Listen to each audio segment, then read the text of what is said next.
Children of Morta is amazing. This cheaply priced but immensely valuable gem is the handiwork of the developers from Dead Mage and its publisher 11-Bit Studios. At the time of talking, its Metacritic scores are so green, a negative review has yet to appear on that site, and for good reason. You take control of members of the Bergson family as they attempt to stand against the corruption which originates from the top of Mount Morta. To do this, they must free 3 trapped spirits who can, in turn, unravel the mystery behind the corruption and why it has begun to spread in the first place. Each spirit can be rescued by traveling through a set of dungeons and slaying the guardian that keeps the spirit trapped. As the family progresses through its quest, they encounter familiar problems that exist within the family, and even more problems that are unique to the Bergsons. Together, they stop the corruption and save the world. The family theme is emphasized in every part of the game. The menu that you access before each dungeon is represented by the Bergsons' very own house.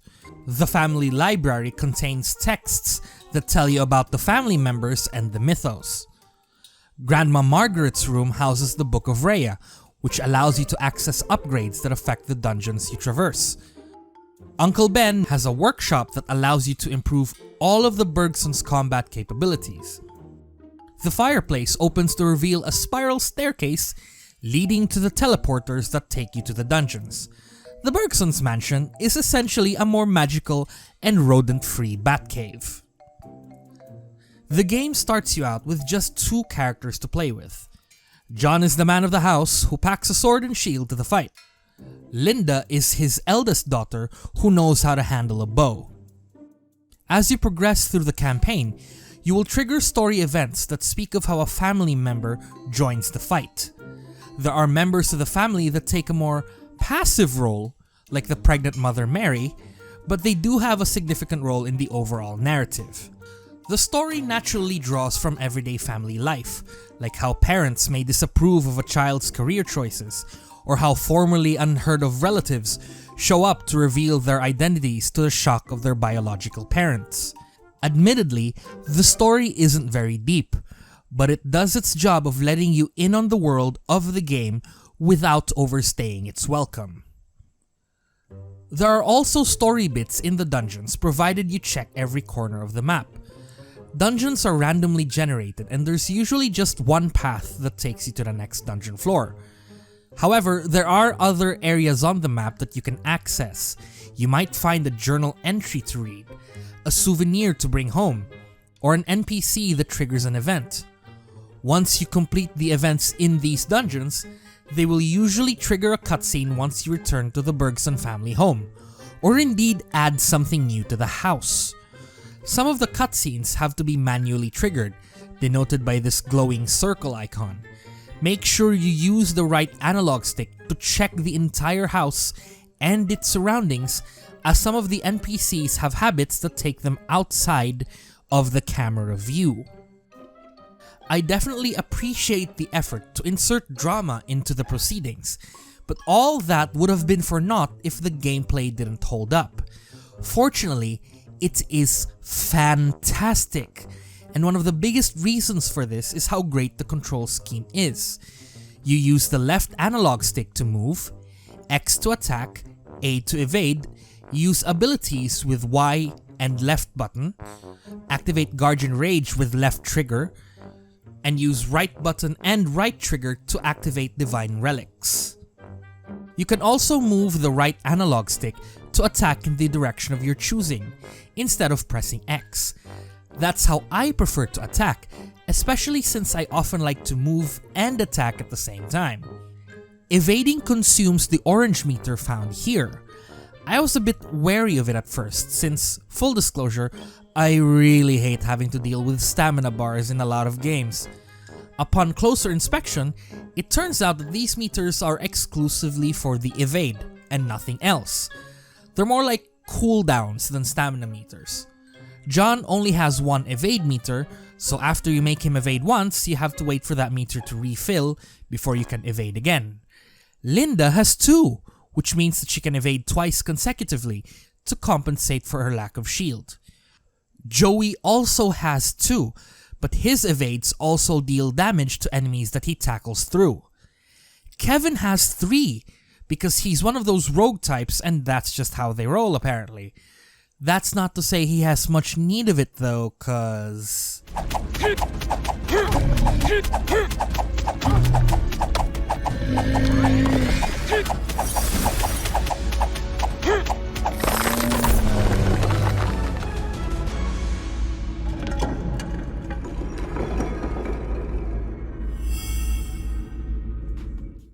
Yeah, he's so strong that he's the game's easy mode.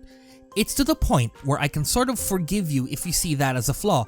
See, Kevin is unique in that the more attacks he lands, the faster his attacks become. When faced with a mob of enemies, all he needs to do is keep attacking. He'll take some damage initially, but once he reaches max attack speed, he'll tear through that mob and heal himself with the potions that they drop.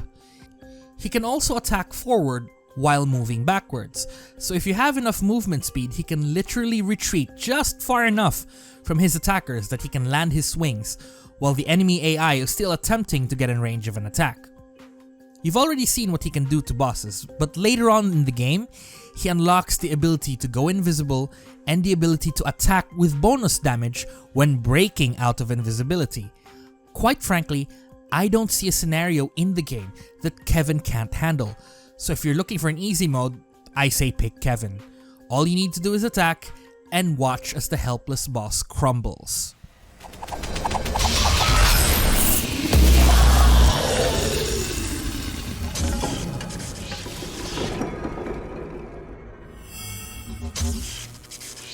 If you play characters the same way I play as Kevin, as in you don't ever want to stop attacking, then consider improving dodge chance as a priority. No, I'm not talking about pressing A to manually evade. Children of Morta also has a luck-based chance to ignore damage, kinda like in the old MMORPGs. You can upgrade this in the Bergson home, and there are charms that improve dodge chance as well. Also, the obelisk that gives you a great boost in defense really helps too. I usually grab that right away, unless it's the dungeon level before the boss, cause then I save that obelisk for when I enter the boss fight. At this point, you're probably wondering what the blue bar is above the evade meters. Well, that's different for each character. For John and Linda, that's stamina, and it gets consumed when John blocks or when Linda moves while shooting. For Kevin, that's the frenzy meter, which maxes out his attack speed when full. For Lucy, it's her mana, and she consumes it when using abilities other than her primary attack. For Mark, it's his Atman's barrier, which fills up as he lands attacks.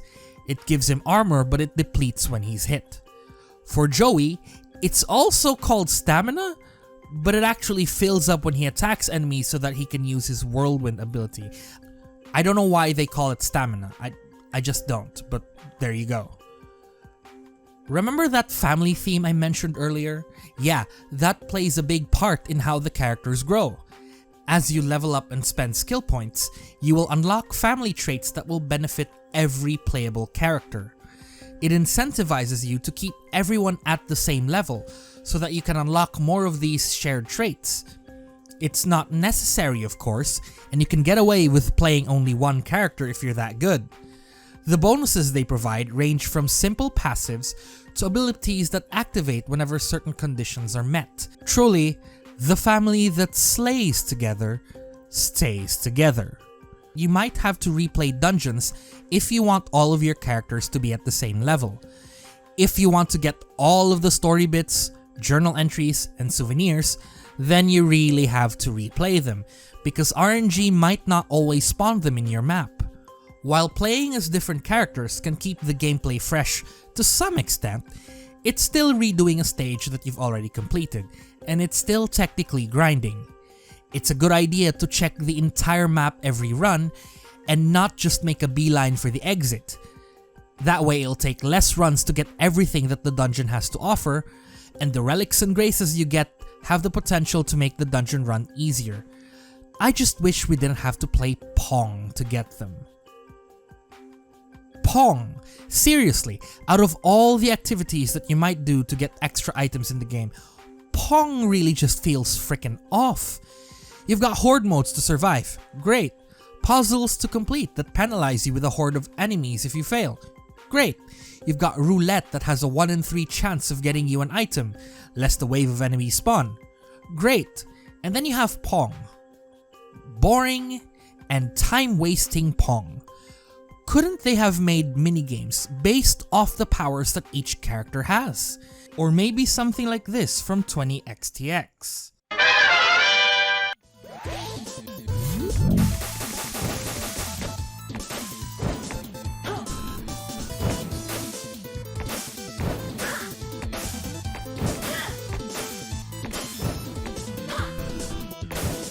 See, that would have been way more fun than Pong. Anyway, the way I played this game is that I tried a new dungeon with a certain character, and if I failed it, I'll try again with another character until I succeed. It was enough to not make progression feel like grinding, but I do wish they knocked it off with a corruption fatigue mechanic. Like, I get you want to encourage playing as other characters, but holy shit, let me do it at my pace. Don't decide when and when not I should play a character, okay? If I've finally gotten the hang of playing as a character, I want to keep going as that character. Don't stop me. Anyway, the game isn't perfect, and I do think they can improve on things, like more difficulty options to adjust the challenge, or maybe a boss rush mode, or a speedrun mode, things like that. Online co-op is incoming, so people won't have to be on the same computer when they play. That I really wish the game had on launch though. All in all, this game is worth every penny of its purchase price, and then some. If you want a very enjoyable game for very cheap, definitely consider Children of Morta. Okay, so before I end this video, I just want to let you know, yeah, I do have Gears 5. I wanted to make a video for this game before its official release date on the 10th, but as it stands, I can't, because of the game's stuttering problem. With my Ryzen 5 1600 and RTX 2060 video card, the game somehow stutters no matter what preset I use. Low, medium, high, ultra, or even recommended. Right now, I don't know what's causing it, and it sucks. I can play it to completion, because if the game doesn't stutter, I have more than 60 FPS on the highest settings, even while recording. And normally I can handle these hiccups just fine. The problem is when you're making a video, the hiccups pile up and it just doesn't look good. So hopefully, Nvidia releases a driver for the game when Gears 5 officially comes out, and I'll start playing then. Subscribe to this channel so that you get notified when the Gears 5 video comes out. This is Speakerhead, your head speaker. Have a great day.